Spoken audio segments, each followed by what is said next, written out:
A man armed with 2 pistols this morning went on a shooting spree in 2 Arkansas towns, killing 7 people and wounding 4 others.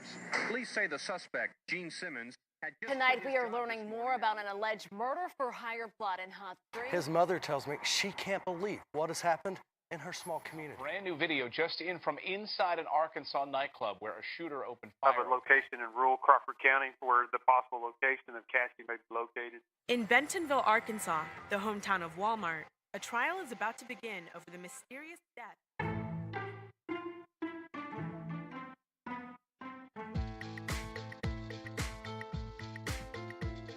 I'm your host, Nicki T, and you're listening to Strictly Homicide, an Arkansas true crime podcast that discusses lesser-known cases out of the natural state. Thanks for listening to another episode of Strictly Homicide Podcast. I want to say thank you to all our patrons and everyone who rated and reviewed the show. If you enjoy the show, don't forget to subscribe on iTunes, Podbean, Spotify, or any other major podcast app. Make sure to stay tuned at the end of the episode to hear a few promos from some of my favorite podcasts.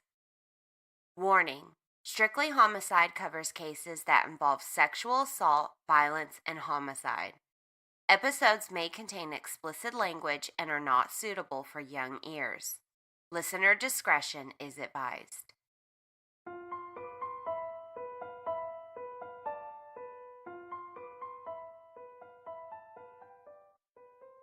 Hey y'all! Before we get to the case, I want to say thank you to our newest patrons, Amy, Margie, and the Unequal Podcast, which if you haven't checked out yet, make sure to do that. I also want to say thank you to all that have rated and reviewed us on iTunes.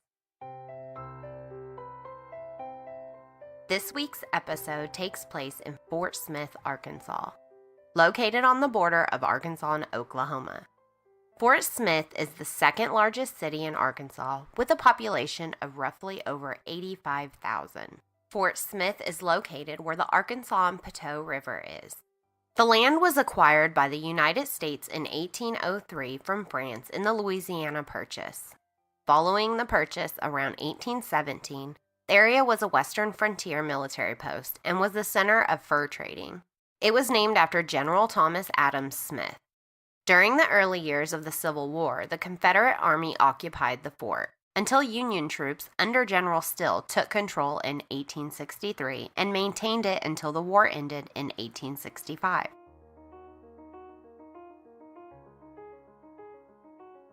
Many came to escape the guerrilla warfare ring in Arkansas and its border states. When the federal troops left in 1871, the town continued to thrive.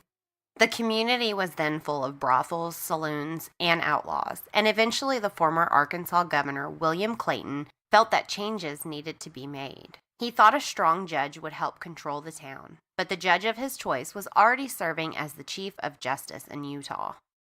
President Grant and Senator Powell Clayton helped the governor out and appointed Judge Parker, the governor's first choice. Judge Parker was known as the hanging judge because he sentenced 160 people to death and executed 79 people on the gallows during his 21-year career in Fort Smith. His courthouse is now a National Historic Site known as the place where more men were put to death by the U.S. government than in any other American history. Arkansas was the first southern state to allow women to vote in the primaries in 1917. That year, in November, Dimple Johnson was the first woman in the South to cast her vote in Fort Smith. Arkansas's oldest orchestra is the Fort Smith Symphony, and Miss Laura's Social Club was one of the brothels in Fort Smith. That building now houses the city's Convention and Visitor Center. Everyone knows the haircut heard around the world, also known as Elvis Presley's GI haircut, which happened to resemble a peeled onion. This occurred in 1958 at Fort Chaffee in Fort Smith. He stopped by the training facility on his way to basic training when he put his singing career on hold to serve in the U.S. Army. The building is now a museum where you can visit. One of the largest bi-state fairs is held in Fort Smith, the Arkansas-Oklahoma Bi-State Fair. Forbes named Fort Smith the city with the lowest cost of living in 2006, and in 2005 they named the bathrooms at Fort Smith Regional Airport the best public restrooms in the United States. Now that's something to be proud about. Now that you know a little more about Arkansas's second largest city, let's get to the case.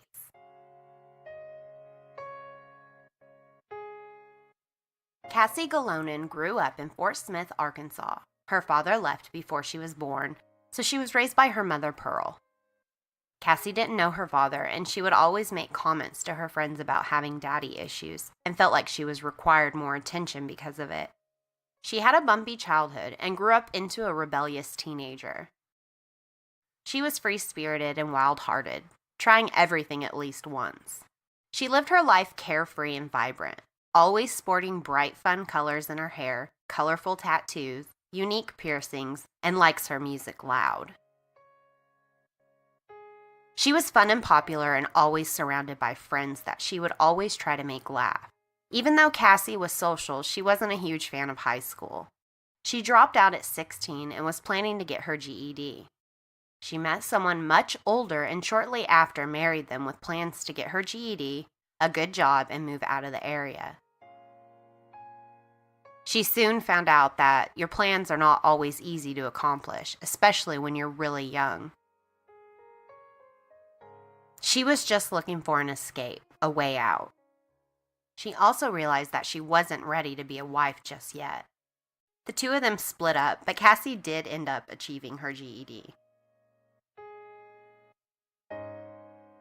Around 2008, Cassie began tending bar and met a musician she hit it off with. The musician was equally free-spirited like herself. Shortly after meeting, the two married, but then he had to go on tour with his band.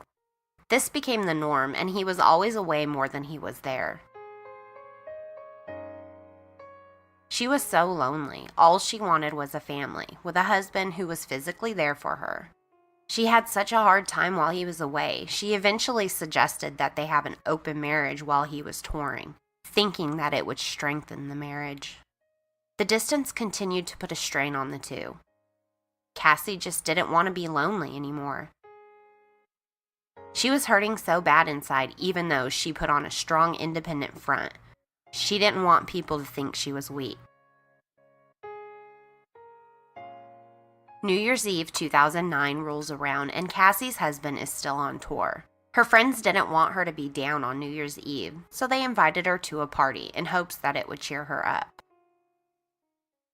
Brent Cotta grew up in Alma, Arkansas, and is the youngest of 4 kids, all from 3 different marriages. Right after graduating from high school, Brent married his first wife, and they had 3 children during their marriage. Brent loved being a father. He was so proud of his kids. They were the most important thing in his life. His marriage was great at first, but began to get a little bumpy. They did make it work for a while. Brent was very close to his mother, so when she was diagnosed with cancer, his whole world was turned upside down. When she lost the battle, he was beyond devastated. His mother's death was a result of a medication that they gave her for her cancer. Brent took this very hard, which was the trigger to his extreme drinking. The drinking was a drug to him, and it was out of control. The fighting between him and his wife only got worse due to the drinking. Everything became too much for him. The fighting between him and his wife only got worse. The drinking was just too much for his wife, and she left. He lost his mother, his wife, and only saw his children every other weekend. Brent was incredibly depressed. As the holiday season approached, his depression only grew. Everyone knew he was down, so he was invited to a New Year's Eve party to try and cheer him up. While at the New Year's Eve party, Cassie attempted to text her husband, but when he didn't respond, she decided to go talk to the guy she spotted across the room. Brent noticed the ring on Cassie's finger and asked her if she was married. She told him yes, but explained that it was an open marriage. Brent seemed to be okay with this because he continued chatting with her all night. Cassie really liked Brent and started opening up to him. Brent was not very social like Cassie, so for him to open up, he liked her a lot. Cassie felt that Brent was very mature and was a great listener. They really hit it off and immediately began hanging out. Brent began showering her with compliments and gifts. This was something Cassie was not used to, but she really liked it. Her guard was coming down and the sparks were really flying. They enjoyed being around each other and spent every minute together. Cassie was really enjoying having someone there for her. Brent immediately fell for her. Cassie sure wasn't used to this. She wasn't used to having someone there at all times, giving her all this attention, buying her things. She could really get used to this. It was so different. Brent was different than her exes. He wasn't her normal type. Cassie loved tattoos, piercings, concerts, parties, and being as social as possible, in person and online. Cassie was very active on social media, but Brent was quiet and reserved and spent most of his free time alone with his kids. Brent asked Cassie to meet his children one day. Cassie and her dog, Mr. Socks, arrived and they all just fell in love. She loved that Brent was a family man, that he was there, like husbands should be. Not long after meeting Brent, her husband told her that he was coming home for a small break. She told her husband that it was too late. She had met someone and fell in love. And the divorce was mutual and they ended friendly. Brent adored the fact that Cassie was this huge ball of energy and would do anything to make others laugh. He loved her witty personality and started to break out of his loner shell a bit. He loved how she made him feel, and he accepted her carefree, wild, and fun personality. Cassie loved how much Brent loved her. Cassie influenced Brent to try new things. He began getting tattoos and listening to her music and was accepted by her crowd, a life he never experienced, and he liked that. He felt like he was finally a part of something. Brent took Cassie on vacations to Los Angeles and Vegas.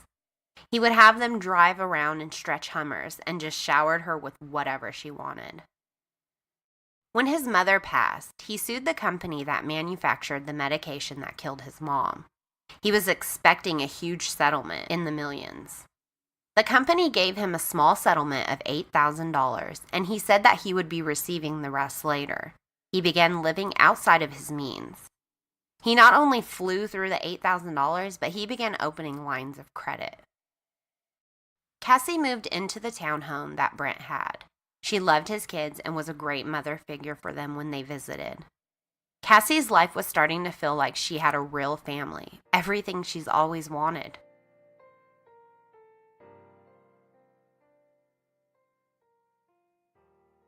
Cassie was interested in becoming a Suicide Girl. Suicide Girls is an online community that revolves around the pinup style photography. Most of the girls are pretty heavily tattooed and pierced. Right up Cassie's alley. She called her best friend, whose husband was a professional photographer, and asked if he would do a pinup shoot for her. She mentioned the shoot on her social media page after it was done, where Brent saw. He asked her what it was about, and she said, "Well, let me show you my proofs." When she showed Brent the proofs, he flipped out. He did not approve of her taking these photos and started fighting with her about it, calling her names and telling her she was posing for pornography. The fight got pretty heated, and he said really mean, controlling, abusive things to her. Later that night, after the fight, Brent arrived at the home with tickets to LA. While in LA, he took her to High Voltage Tattoo, the tattoo shop owned by Kat Von D that was featured on the TV show LA Inc. During the same trip, Brent proposed to Cassie with a 2-carat diamond ring, and Cassie said yes, agreeing to make Brent her third husband.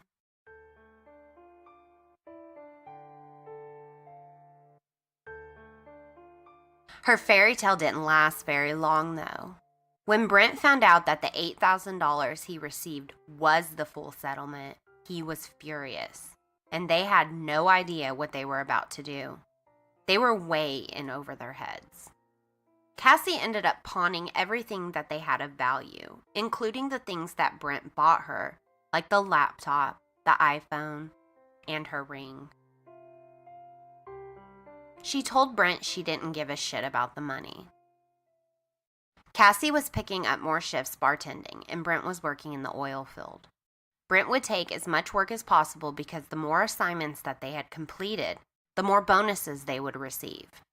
He was overworking himself, away a lot, and exhausted. This was when Brent decided to start crystal meth, believing it would help him at work. But helping him is not what it did. He started messing up a lot, and one day he was so bad his coworkers had to intervene. After that, he was fired, the last thing that the two needed. Brent and Cassie ended up getting evicted because Brent was paying the rent late, and they became very behind. The owner of the bar where Cassie worked had an apartment that he needed to lease, so the two moved in there. The lifestyle that they lived for the past 1.5 years was over. Cassie was happy, though. She still loved Brent and his kids, and she loved having a family. Brent was not doing so well, though. The depression began creeping up and taking control. He began drinking heavily again, which would lead to many fights with Cassie. Brent's jealousy was showing, and it was ugly. He would show up at her work and sit at the bar watching her work. He would approach the customers in an angry way. He was running off business, and it was showing in her tips. Alcohol was consuming him. It was definitely his drug of choice. One of the guys who would come in regularly to the bar was Cassie's new friend. She was friends with him on social media as well. Brent was very jealous. He would stalk her page and question her anytime she made new friends that weren't females. He was very controlling and jealous of this new friend. He questioned her, and the fight got ugly. He was accusing her of cheating, but she wasn't. Brent ended up beating Cassie so bad that she had to crawl to the neighbor's house to call the police. Brent was arrested and charged with domestic battery, and it was his second offense. His conditions for suspended sentence was pay the fine at $50 a month and no contact with Cassie. According to the court documents, the court did not know that after this incident, the two ended up eloping, even though things were not going well. Maybe Cassie felt that getting married would help Brent clean up. But it only made him grow more jealous when she wasn't with him. He continued to follow her into work and spy on her social media pages. That December, 6 months after their elopement, Brent went really far off the deep end, and Cassie asked Brent for a divorce. Even though his actions were the main cause of Cassie asking him to leave. Cassie was ready for a divorce, but even though he wasn't to contact her, he still gave her a guilt trip about it. And since Christmas was coming and he'd have his kids, he begged for her to let him stay. She agreed, but made sure to tell him that they were still getting a divorce.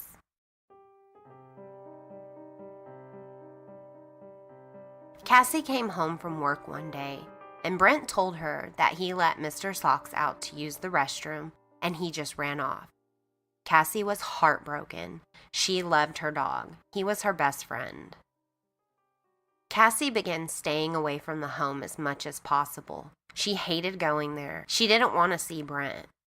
Brent didn't give up easy. He continued to call and text her all of the time. He was driving her crazy.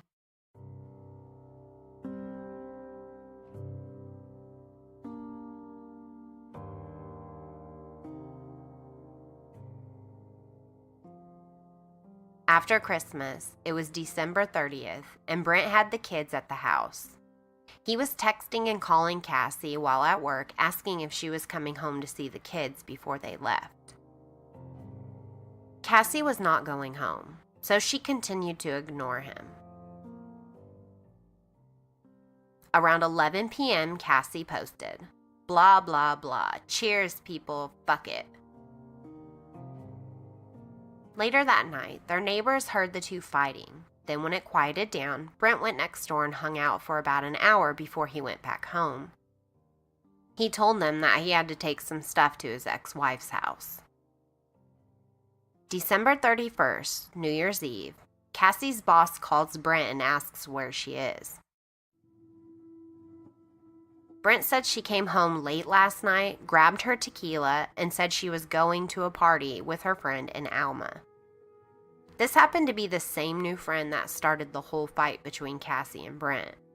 Her boss expressed his concern because Cassie would never no-show, especially on a night when high tips are expected like New Year's Eve. Worried, Brent called Pearl, Cassie's mom, and asked if she was there or if she had seen her. Pearl said no and then asked if they were fighting again. Brent told her that he fell asleep around 10 p.m. and when he woke up at 10:20, he began texting her asking where she was. He said that around 10:45 p.m. she told him that she was out with friends. He said she then came home, grabbed her tequila, and went to a party in Alma with her new friend. He told her that Cassie's boss called looking for her because she didn't show up for work.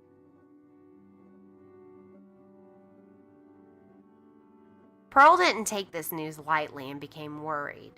She called Fort Smith PD and reported her daughter missing. The police department explained that because she's an adult and it's New Year's Eve, they can't open a case that day. Cassie was silent on social media, and this was not normal at all. One of Cassie's friends commented on her last post. "Hey everybody who has commented on Cassie's Facebook, please listen. Cassie has been missing for 18 hours now. This is the last post she put up on Facebook. Her family is in much need of your help. Please let us know if you know where she is and if she's okay. Please call her mom who lives in Van Buren, Pearl Cologne Cook." To which Brent responded, "She has not been missing that long. She went to a party in Van Buren last night. She didn't show up for work. I got concerned and called her mom." When a cousin asked if he knew who she went to the party with and if he talked to them, he said, "No, I don't know. It was what she told me before. She left last night. I'm the one that called Pearl and asked if she'd seen her. She does this often, but she's never missed work." For Cassie to go silent, something was wrong. She is always on social media or texting someone. Her friends and family knew that this wasn't right, and this wasn't like Cassie.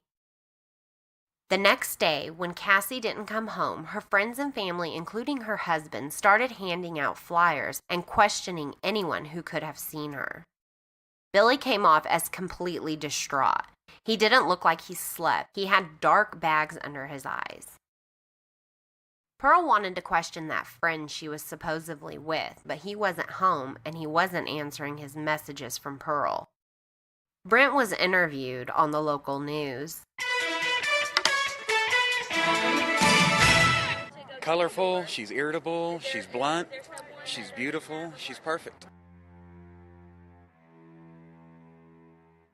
Since Brent was the last person to see Cassie, the police asked him to come in for questioning. The police said that they had been called out to their home more than once on a domestic violence call, and that Brent was actually arrested twice. He told the police that she came home, she grabbed her tequila, and then she went to a party with a friend of hers from the bar. He told the police that some man had posted some flirty comments on Cassie's page. He said that he went to lie down after she left and fell asleep. He said he texted her at about 10:25 and asked where she was. She responded around 10:45 that she was at a party with her friend in Alma. He said he went back to sleep and never left the residence. So they asked him to sign a form allowing them to search his residence, vehicle, and phone records. Brent signed the form allowing this. While the police were waiting on the phone records, they searched her social media and found a message to the friend that she was supposed to be with that night. The message told him that it was over and to never contact her. They immediately went to question the guy, but he had an alibi. He went to the party, but Cassie didn't go with him. The search for Cassie continued. Brent handed out flyers and hung them all over town. A group of searchers located a shallow grave not far from their home in a field. They began digging the shallow grave up and discovered what they assumed to be animal remains. They were pretty positive that these were the remains of Mr. Socks, Cassie's beloved dog. The detectives continued questioning friends and family and asked Brent to come in for more questioning. They had the phone records of Brent and Cassie with the GPS information from that night. Brent came in and they questioned him again about the night Cassie went missing. He started off by telling them that she was at Perry's Place bar most of the night until she came home. Brent had a hard time with pinpointing the exact time that she came home. The GPS information from her phone did show that she was at Perry's Place bar and then went home. Well, at least the phone did. Not long after returning to the home, Brent said that him and Cassie began arguing and then she left. When they asked why they were fighting, Brent added some new, different information to the story, explaining that she called his ex-wife and crossed the line. They asked Brent if he also left after they fought, to which he replied, "No, I didn't leave the home that night at all." Not only did this not match up with the GPS signal of his phone, but it didn't match up with what the neighbor said. They knew that most of what Brent was telling them was a lie. The neighbor recalls Cassie coming home, and then she heard the two fighting. Not long after fighting stopped, Brent came over and hung out with them. She said that he stayed for about an hour and then returned home, stating that he needed to take some items to his ex-wife. He returned to the house, and not long after, he backed his truck up to the door, loaded items into the truck, and left. The GPS indicated that Brent's phone did remain in the vicinity of their home for most of the night. Cassie's phone arrived back at their home around 9 p.m. The next location the GPS showed both phones was in the area of Hollis Lake, just south of Van Buren, Arkansas, together. The next GPS location was back at their house around 2:24 a.m., but not Cassie's phone, just Brent's.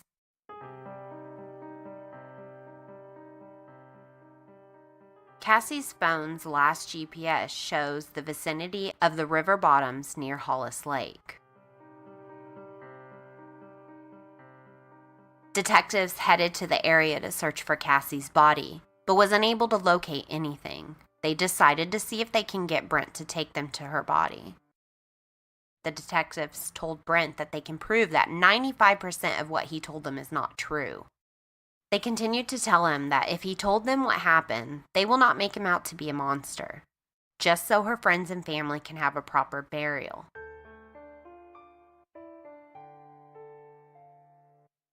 Brent finally agreed to take them to where her body was. While they were heading to this area, Brent asked the cops where they were going and told them, "This isn't the way to Greenwood." The cops were confused. Then Brent said, "I'm just fucking with you. You guys are going the right way." Moments later, he asked if the cell phone records were how they figured it all out. As they arrived on Gun Club Road, there was a gate leading to a field. They went through the gate, walked through the field, and over a levee. They headed into the wooded area, and Brent took them straight to a body. Cassie's body. Brent was taken to the police department, where they continued to question him about the murder. He told them that he dropped her off at the bar earlier that day, and then she ended up at Perry's Place. He said she called him and asked him to give her a ride. When he arrived at the bar, she wasn't there. She had left. He went back home, and somehow he beat her to the house.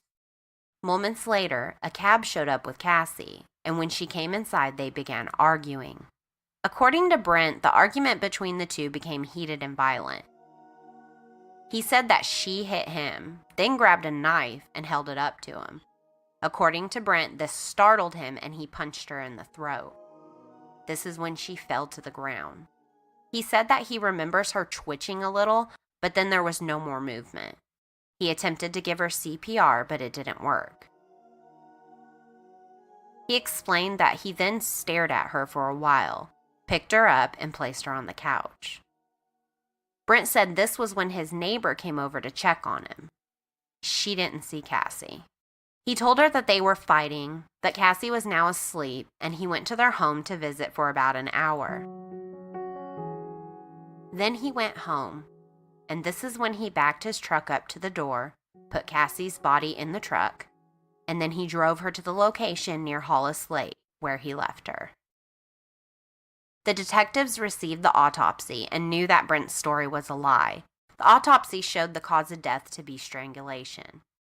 Brent was already on a suspended sentence and wasn't supposed to have contact with Cassie, which it was clear that neither of them followed the orders.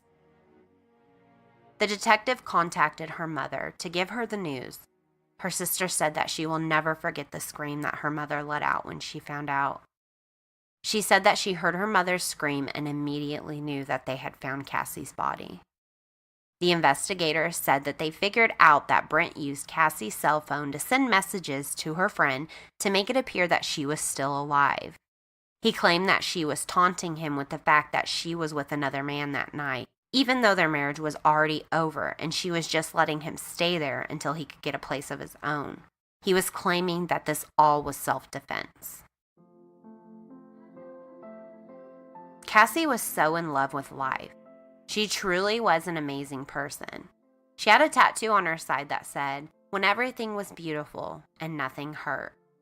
She was described by loved ones as independent, loving, caring, and if you knew her, you were lucky. Brent took a plea deal and was sentenced to 30 years. With this sentence, Brent will be released from jail around the age of 64, if not sooner. Cassie's life was cut short at 24.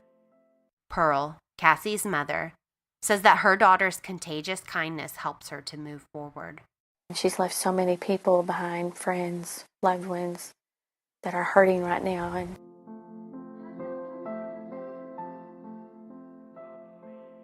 thank you all for downloading this episode of Strictly Homicide. I have some awesome episodes coming up, which will include a collaboration with Kate, the host of Ignorance Was Bliss, and Heather, the host of Nature vs. Narcissism.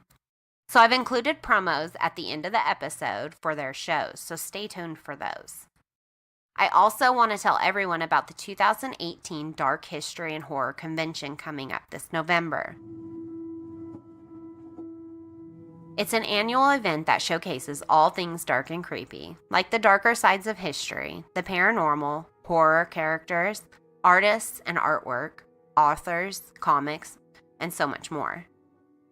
They don't glorify any of the characters or events, but since they are such an important part of our culture and history, it is important for us to remember and even learn from the event.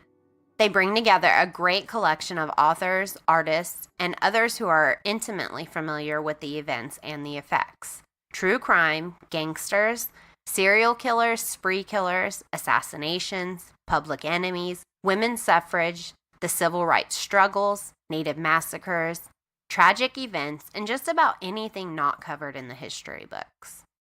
So join them as they bring together the like-minded individuals and create a network of friends and connections to share the passion for the darker side of history and pop culture.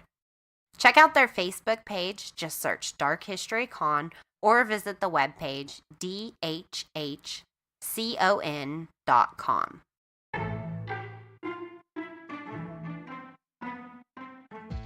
Strictly Homicide is written and hosted by me, Nicki T. The original music and production is done by Mr. T. No, not that one. My Mr. T. If you have enjoyed the show, please remember to tell a friend and rate us and review us on iTunes. You can also help support the show on Patreon. Just search for Strictly Homicide Podcast. If there is a case that you would like us to discuss, or if you have any comments, corrections, or suggestions, send us an email at strictlyhomicide@yahoo.com or contact us on social media.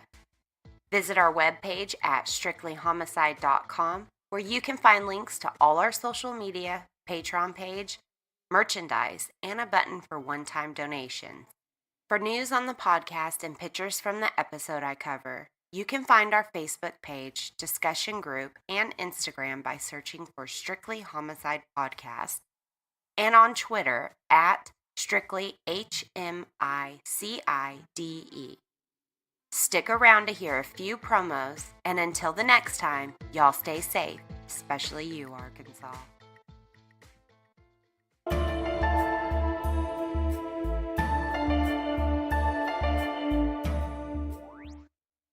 That's horrible. That's true. So strange.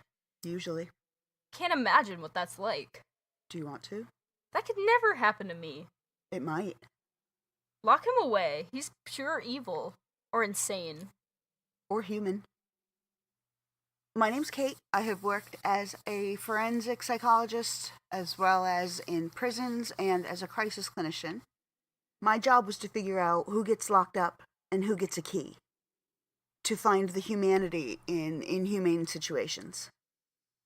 So, are you sure you really want to know? Yeah, maybe. Because by the end of the episodes, you just might end up thinking... I felt better before I knew that. You can find me at IWB Podcast on Facebook, Twitter, sometimes Instagram, or you can email me at iwbpodcast@gmail.com. In 1990, newspaper reporter Scott Reeder found a 9-year-old girl's body abandoned in an Iowa school playground. I got to the school right when it was starting to get dark, and there was a police officer there, and the two of us walked over to where we could see a fire on the edge of the playground. We got about a foot from the flames and looked down and realized it was the body of a little girl that had been doused with gasoline and set on fire. The case has haunted him for 27 years. Did the police arrest and a jury convict the wrong person? In 2017, Scott Reeder and the National Public Radio affiliate WVIK launched the podcast Suspect Convictions to explore that question. Suspect Convictions soared to number 2 in the world on iTunes' overall chart and captured a top honor for investigative reporting from the Associated Press. The defendant, Stanley Liggins, who has been granted a new trial, will go to court beginning August 28th. And Suspect Convictions will cover every day of the trial and provide you with the testimony jurors will hear, as well as some information they won't. I ran a second test on it, different type of test. It's called a peak of tension test. I listed 7 different causes of death. Well, he nailed strangulation. He reacted to the strangulation because he knew that's how she died. So then I went over and told him, that's the guy. Well, then I was a hero. Suspect Convictions is a podcast unlike any other. It asks the tough questions others fear to raise. They talk to witnesses. I was brought out of my cell and told I needed to testify, or else I'd be charged with accessory after the fact. They talk to past jurors. I've grown up with black people all my life, in Africa, and most of them, they can be, I won't say threatening, but they do appear sometimes to be aggressive looking, or, I don't want to sound like a racist or anything like that. They talk to lawyers. Don't be misled by dramatizations about circumstantial evidence. Evidence is evidence, and the jury is permitted and directed to give the weight that the evidence deserves. And they look at irregularities in the case. In one of the later post-conviction relief cases, it was determined that there were about 70 police reports that weren't turned over from the police department to the county attorney's office that had some exculpatory evidence. Suspect Convictions complies with the high reporting standards of National Public Radio. It will post daily episodes throughout the trial, as well as commentary and information that will never be heard in the courtroom. To subscribe, look for Suspect Convictions on whatever podcasting platform you use.